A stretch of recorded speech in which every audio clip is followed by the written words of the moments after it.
신약성경 265쪽입니다. 고린도 전서 2장 10절부터 16절까지 말씀을 봉독하겠습니다. 오직 하나님이 성령으로 이것을 우리에게 보이셨으니 성령은 모든 것 곧 하나님의 깊은 것까지도 통달하시느니라. 사람의 일을 사람의 속에 있는 영 외에 누가 알리요? 이와 같이 하나님의 일도 하나님의 영 외에는 아무도 알지 못하느니라. 우리가 세상의 영을 받지 아니하고 오직 하나님으로부터 온 영을 받았으니 이는 우리로 하여금 하나님께서 우리에게 은혜로 주신 것들을 알게 하려 하심이라. 우리가 이것을 말하거니와 사람의 지혜가 가르친 말로 아니하고 오직 성령께서 가르치신 것으로 하니 영적인 일은 영적인 것으로 분별하느니라. 육에 속한 사람은 하나님의 성령의 일들을 받지 아니하나니 이는 그것들이 그에게는 어리석게 보이며 또 그는 그것들을 알 수도 없나니 그러한 일은 영적으로 분별되기 때문이라. 신령한 자는 모든 것을 판단하나 자기는 아무에게도 판단을 받지 아니하느니라. 누가 주의 마음을 알아서 주를 가르치겠느냐? 그러나 우리가 그리스도의 마음을 가졌느니라. 아멘. 한 해가 시작된 게 엊그제 같은데 벌써 8월이 되었습니다. 지난주도 무척이나 무더웠는데 이 무더위 중에 어떻게 사셨습니까? 한 해 동안, 한 주간 동안 하나님께서 은혜를 주셔서 무더위 가운데 이렇게 무사하시니 너무 반갑고 또 함께 모여서 하나님 앞에 예배할 수 있으니 또한 더 반갑습니다. 무더위 중에도 늘 건강을 잘 살피시고 영과 육이 함께 강건한 우리 영도 가족들이 되시기를 바랍니다. 무더위가 싫어요. 본래는 계획이 오늘 태풍이 오는 것이었지요.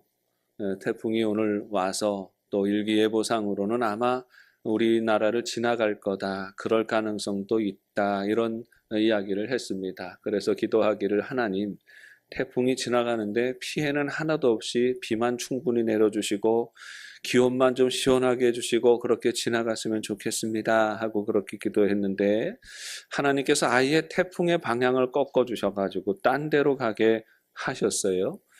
이름을 잘 지어야 된다는 생각을 했습니다. 이번 태풍 이름이 노루인데 원래 노루가 뛰는 게 이리저리 뛰는 게 어디로 뛸지 모른다고 그래요. 그래서 사람이 어떤 일을 할 때 천방지축이고 이랬다 저랬다 하면 노루 뛰듯이 뛴다. 뭐 그런 표현을 하지 않습니까? 태풍 노루가 오는 듯 하다가 딴 데로 가버렸습니다.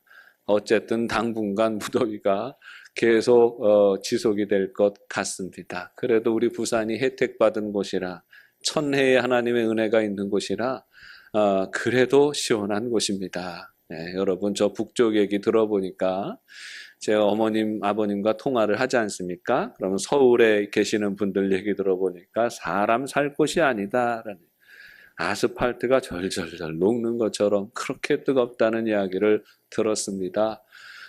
부산은 여름에 시원하고 겨울에 따뜻한 곳이지요. 이것도 하나님의 은혜이다.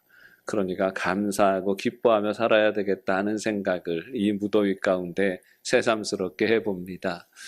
무더위가 오면 참 힘들지요. 덥고 짜증나고 힘듭니다. 그럼에도 불구하고 무더위가 그렇게 나쁜 것만은 아닙니다. 무더위가 있을 때는 있어야 되고 8월은 더워야 되고 햇볕이 쨍하고 내려쬐어야 하는 것이지요. 농사를 지을 때 가장 많이 보여주는 것이 8월의 논입니다. 아주 푸르른 기운이 가득한 논밭을 보여주지요. 8월에 과수원 농장을 보여주는 것도 참 좋습니다. 실하게 달려있는 사과와 배와 여러 과일의 모습들을 지켜보는 것도 참 은혜가 있고 좋다 하는 생각을 하게 되는 것이지요. 그런데 이 8월이 농사 짓는 데는 굉장히 중요합니다. 8월이 무더워야 하고 쨍하고 내려쬐는 햇빛을 많이 받아야 곡식이 연글고 과수들이 연글게 되는 것입니다. 농사는 익히는 일이지요. 설 익은 것이 농익도록 기다리는 것이 농사입니다. 설 익으면 먹을 수가 없습니다. 과일도 설 익으면 시기만 하고요.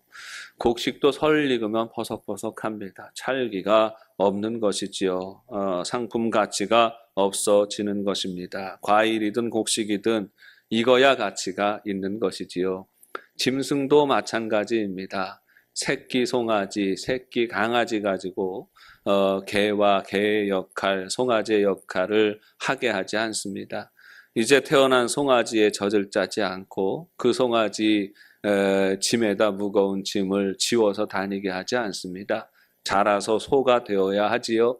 그래야 젖을 짜고 그래야 일을 시키게 되는 것입니다. 자랄 때까지 기다려야 하고 다 성장하고 나서야 가축들은 그 가치를 다할 수가 있는 것입니다. 미숙하면 짐승이든 식물이든 가치가 없습니다. 성장해야 하고 충분히 무르익어야 합니다. 그래야 가치가 있는 삶이 되는 것이지요. 우리 인간도 마찬가지입니다. 우리 인간도 자라나야 합니다. 그래야 참 인간이 되는 것이지요. 연약하고 무능한 존재로 태어납니다. 사랑받고 양육받아서 자랍니다. 성장해요. 그렇게 오랜 시간 기다리면서 잘 성장해야 비로소 만물의 영장으로서 가치 있는 삶을 살아갈 수가 있는 것입니다. 사람이 성장한다라는 것은 균형을 잘 이룬다 하는 것이지요. 키가 자라고 지혜가 자라고 정신적으로도 자라고 육신적으로도 자라가야 하는 것입니다. 함께 성장해야 비로소 성인이 되고 어른이 됩니다. 이렇게 잘 성장한 인간을 성숙하다라고 표현하는 것입니다. 그런데 이 성숙하다는 말에는 균형이 있다는 의미가 있는 거지요. 균형 있게 성장해야 성숙하다라고 말할 수가 있습니다. 우리 인간은 육적인 존재입니다. 육이 자라야 하지요. 정신적인 존재입니다. 정신이 자라야 하지요. 그리고 영적인 존재입니다. 사람은 영이 자라가야 하는 것입니다. 예수님께서는 그 키와 지혜가 자라셨다 했습니다. 키와 지혜가 자라며 하나님과 사람들에게 더 사랑 받으셨다 이렇게 기록하고 있습니다. 키와 지혜가 자란다는 의미는 육신과 정신이 자란다 하는 의미입니다. 하나님과 사람에게 더 사랑받으셨다는 의미는 예수님이 영적으로도 더욱더 성장하며 충만해지셨다는 의미가 되겠습니다. 우리 그리스도인들은 예수님을 닮아가는 사람입니다. 어떻게 닮아갑니까? 예수님처럼 키가 자라고 지혜가 자라고 영이 자라서 더욱 주님을 닮은 모습으로 서야 하는 것입니다. 참된 그리스도인은 성숙한 삶으로 자라갑니다. 어린아이와 같은 영적 상태에 머물지 않습니다. 더욱더 예수님을 바라보고 예수님을 닮아가야 합니다. 성장해 가야 하는 것이지요. 성숙해져야 하는 것입니다. 외형이 성숙해질 뿐만 아니라 외형이 성장할 뿐만 아니라 내면이 성장해야 되지요. 그래야 성숙하다라고 말하는 겁니다. 그리스도인의 한 사람의 삶이 마찬가지이고 교회라고 하는 유기적인 공동체도 마찬가지입니다. 교회가 시작할 때는 미약하지만 성장해야 합니다. 외형적으로도 성장해야 하지만 내면적으로 영적으로 성장해야 합니다. 그래야 사람은 성숙한 사람이 되고 교회는 성숙한 교회가 되는 것입니다. 안타깝게도 지난 시대 한국교회의 주된 관심은 성장하는 데 머물러 있었습니다. 교회의 부흥을 부르짖었습니다. 그것이 하나님의 뜻이라 여겼습니다. 땅 끝까지 하나님의 복음이 전해져야 하고 이 복음 전해지는데 수단과 방법을 가릴 필요가 없다고 생각했습니다. 복음을 전하는데 영향력을 가지고 힘을 가져야 하기 때문에 교회마다 초대형 교회를 지향하고 살았습니다. 평강하고 영적인 아름다움이 있는 교회가 아니라 크고 힘 있는 교회를 바라보고 지향하며 살았습니다. 성공했습니다. 한국 교회는 세계적으로 유례가 없는 부흥을 이루었습니다. 세계에서 1, 2, 3, 4, 5등으로 큰 교회가 다 한국에 있습니다. 크고 힘 있는 교회를 이루었습니다. 그러다 보니 성장을 위해 달려오다 보니 내면적인 성숙함을 소홀히 했습니다. 영적인 성장은 뒷전으로 미뤘습니다. 영적인 자람도 없고 깊이도 없이 그저 몸집만 성장해 온 경우가 많은 것입니다. 외형적인 복을 바라보니 외형적인 복을 추구했습니다. 우리 성도들이 세상에서 살아가는데 육신이 받을 수 있는 복을 중요하게 여기고 하나님 믿고 예수님 믿고 이 복을 누리면서 살아야 된다고 가르쳤습니다. 내면을 다스리고 영적인 아름다움을 지향하는 것이 아니라 육적인 복, 물질적인 복을 바라보며 달려왔던 것입니다. 그렇게 해서 복을 많이 받았습니다. 부귀와 영광과 권력의 정점에 많은 그리스도인들이 자리 잡았습니다.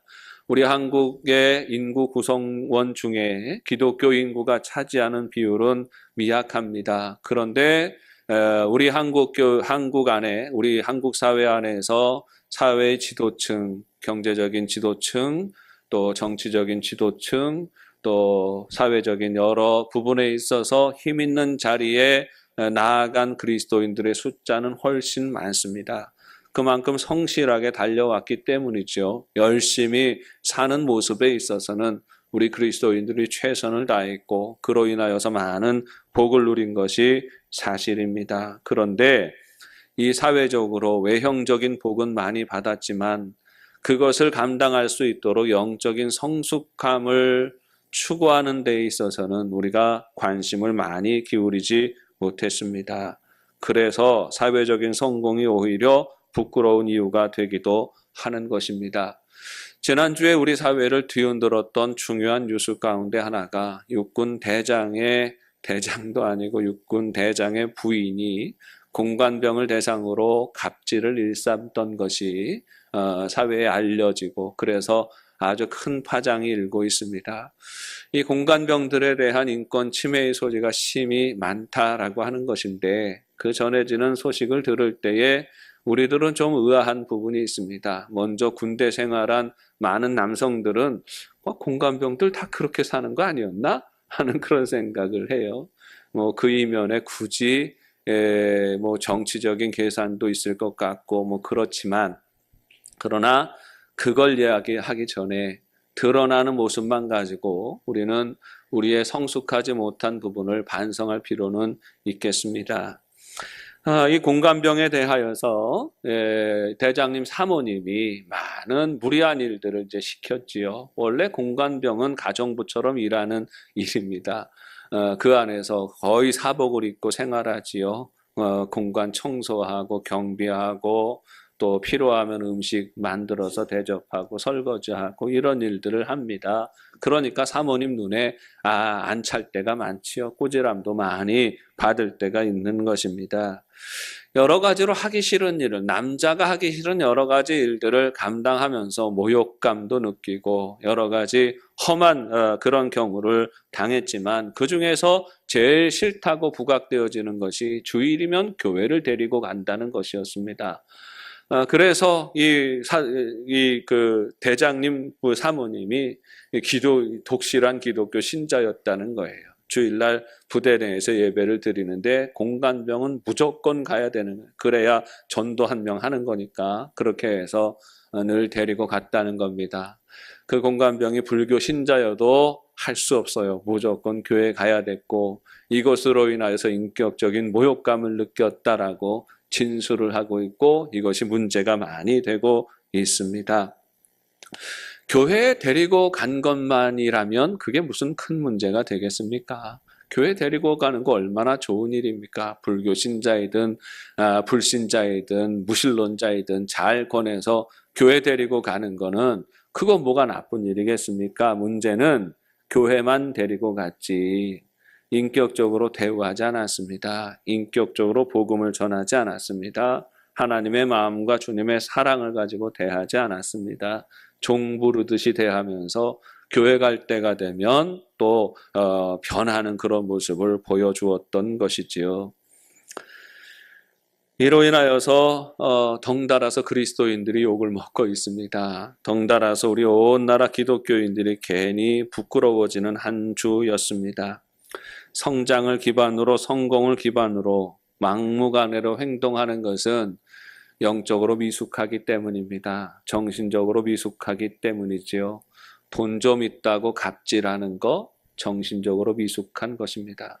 사회적으로 성공했다고 갑질하는 것 정신적으로 미숙하고 영적으로 미숙하기 때문이지요.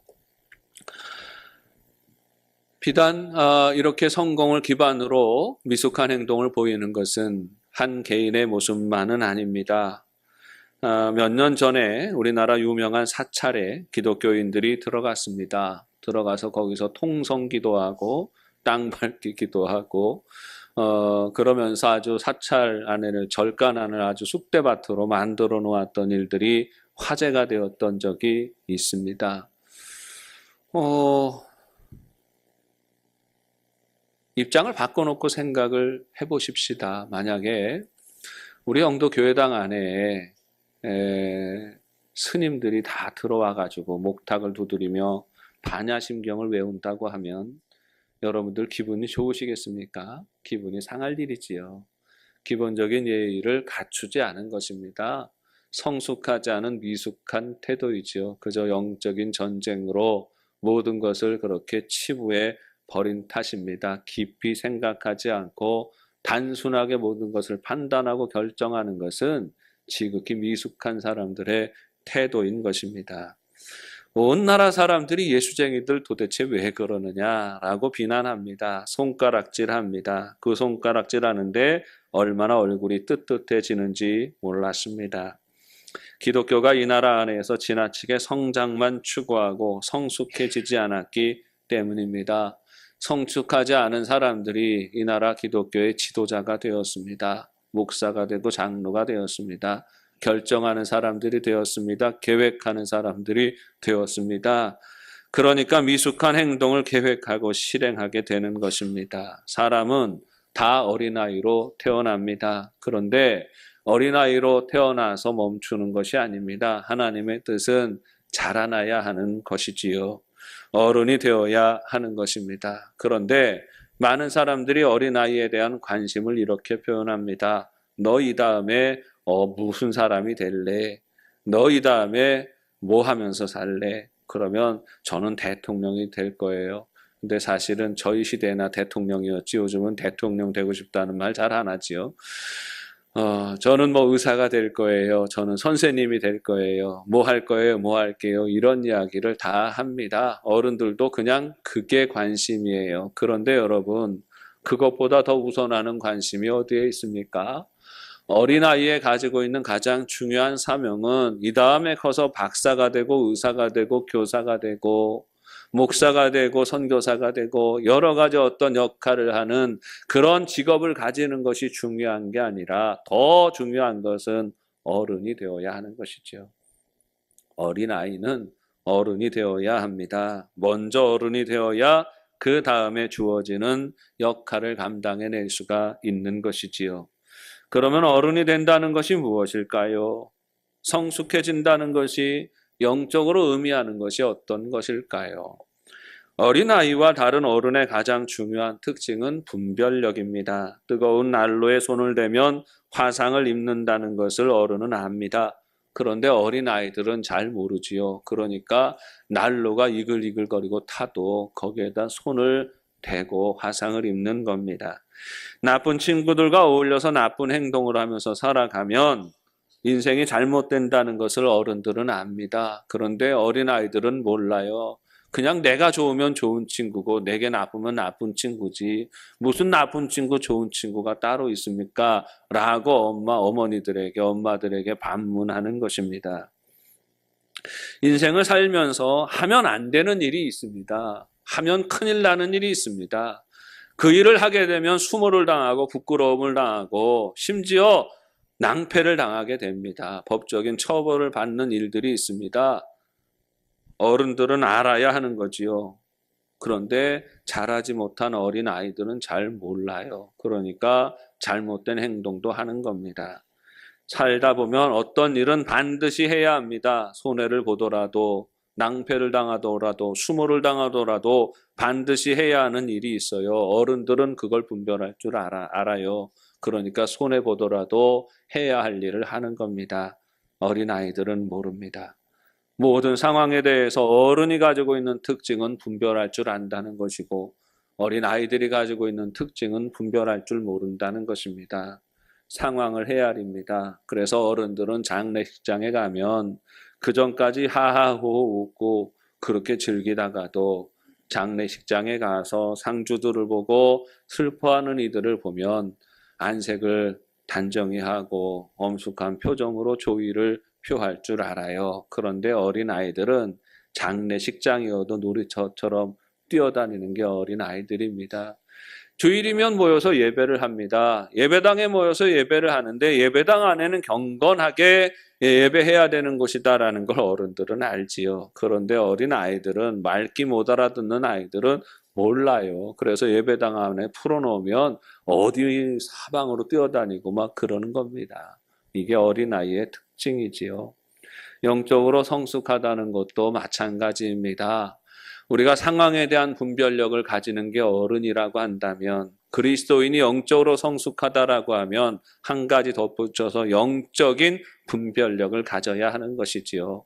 영적인 분별력이 어떤 것입니까? 에스겔 44장 23절 말씀에 내 백성에게 거룩한 것과 속된 것의 구별을 가르치며 부정한 것과 정한 것을 분별하게 할 것이라 했습니다. 영적으로 성숙하다라고 하는 것은 거룩한 구별을 가지는 겁니다. 거룩한 분별력을 가지는 거예요. 거룩한 것이 무엇인지, 속된 것이 무엇인지, 부정한 것이 무엇인지, 정한 것이 무엇인지를 알아서 거룩하고 정한 길을 가는 것이 영적으로 성숙한 사람들의 모습인 것이지요. 하나님의 백성으로 어떻게 말해야 하고 어떻게 행동해야 하는지를 압니다.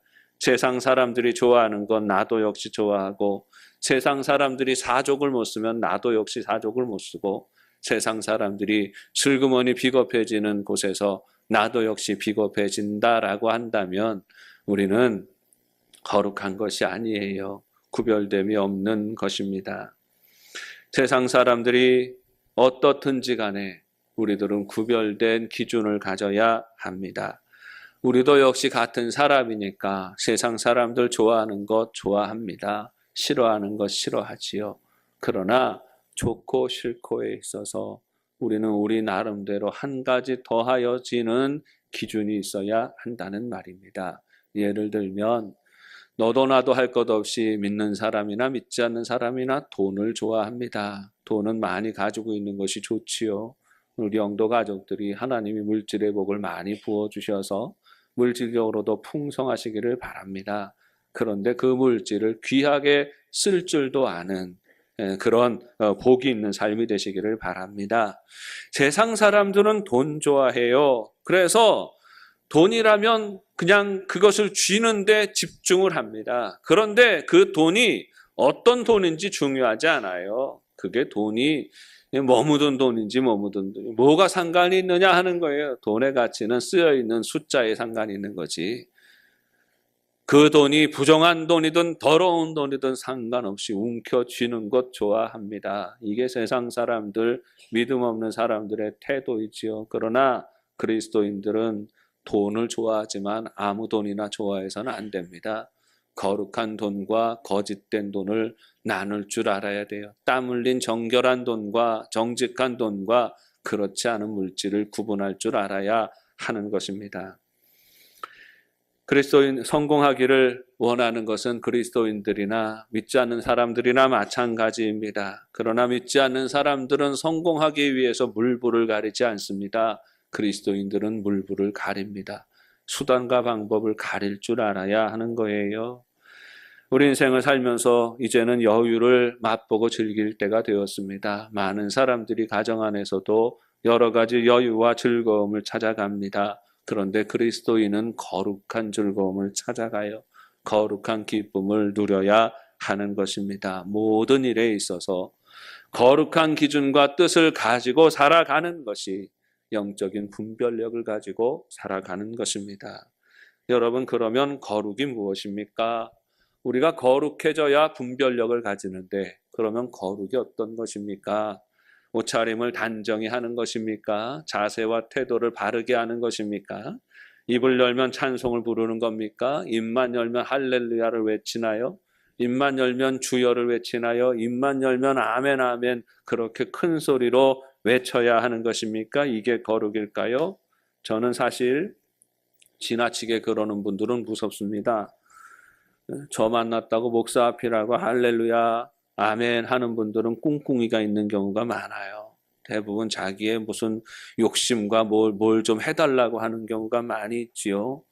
그리고 요즘은 할렐루야 많이 하는 사람들은 아멘 주여 많이 하는 사람들은 이단인 경우가 많습니다.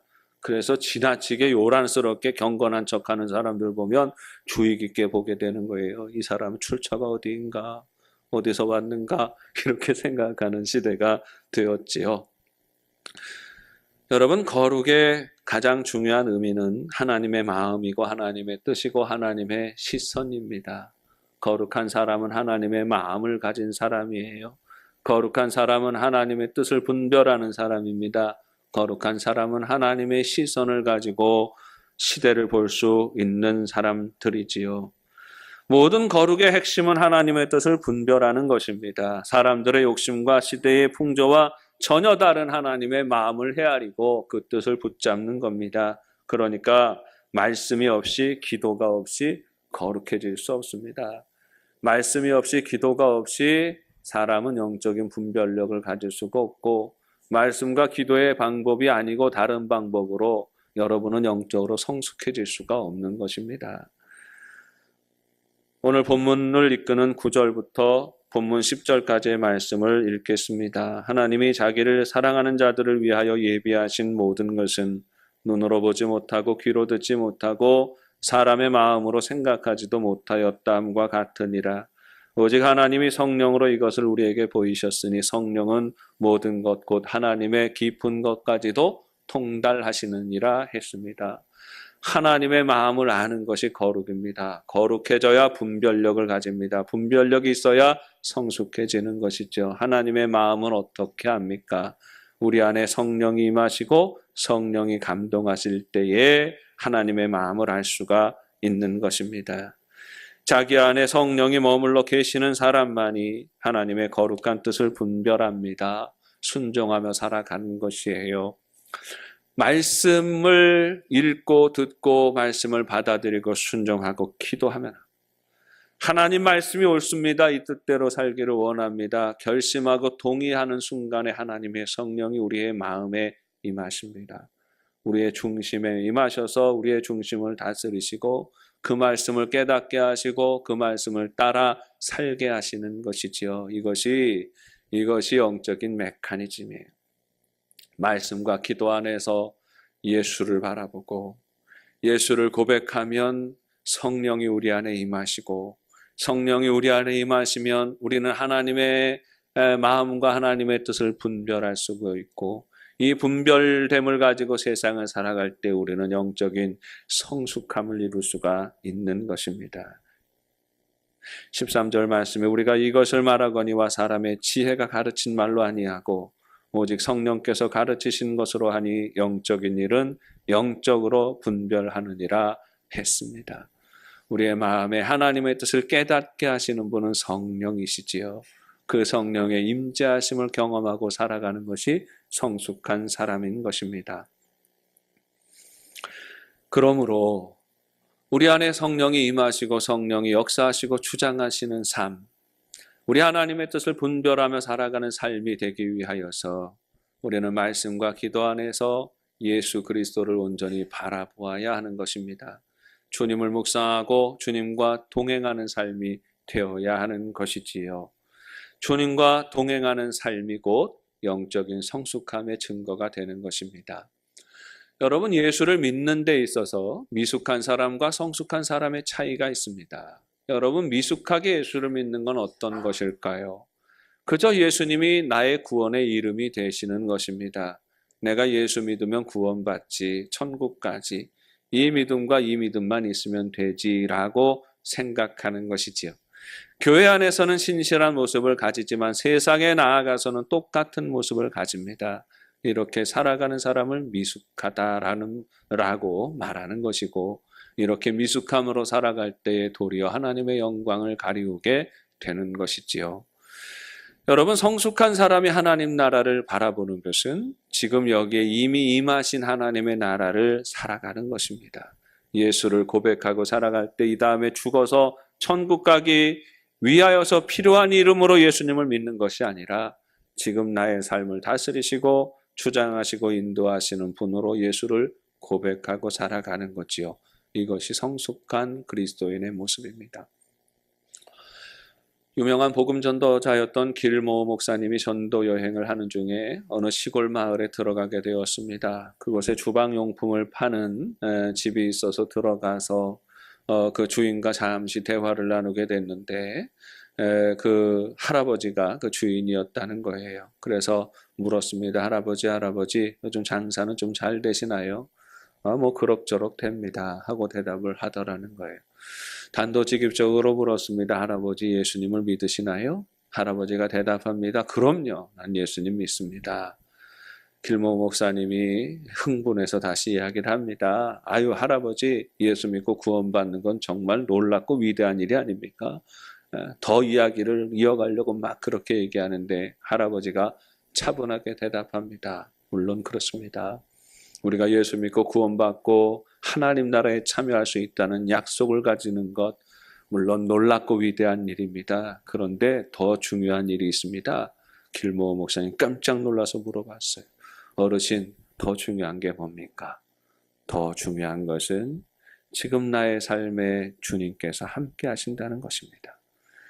이 다음에 믿음으로 하나님 나라 참여할 수 있는 약속을 가지는 것도 중요하지만 더 중요한 것은 예수님이 지금 여기 계시고 나의 삶 가운데 함께 하시는 것입니다 라고 대답하더라는 거예요.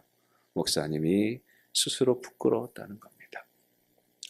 여러분, 성숙한 믿음이 무엇일까요? 지금 여기에 예수님이 함께 하시는 삶을 살아가는 것입니다. 여러분의 곁에 주님이 함께 하시고 여러분의 곁에 주님이 인도하시고 주님께서 여러분의 삶 가운데 하나님 나라를 이미 시작하셨음을 믿으시기를 바랍니다. 성도가 살아가면 가정이 하나님의 나라예요. 성도가 살아가면 일터가 하나님의 나라입니다. 성도가 살아가는 곳이면 학생들이 나가서 공부하는 학교가 천국이 되어야 하는 것이죠. 우리 영도 가족들이 하나님의 은혜 안에 온전히 구별되어서 영적인 성숙함을 이루는 삶이 되시기를 바랍니다. 영적인 성숙함을 위하여서는 매일매일 마음의 중심으로 예수님을 바라보고 고백해야 합니다. 주님을 고백하며 나아가는 삶이 되시기를 바랍니다. 그래서 하나님 부어주시는 은혜를 많이 받고 살아가는 모든 자리에서 하나님 나라를 이루어가는 성숙한 그리스도인 되시기를 주님의 이름으로 축원합니다. 기도하겠습니다. 사랑과 은혜가 풍성하신 아버지 하나님, 은혜를 감사합니다. 한량없는 은혜와 사랑으로 인하여서 우리가 하루하루 살아가는 것을 고백합니다.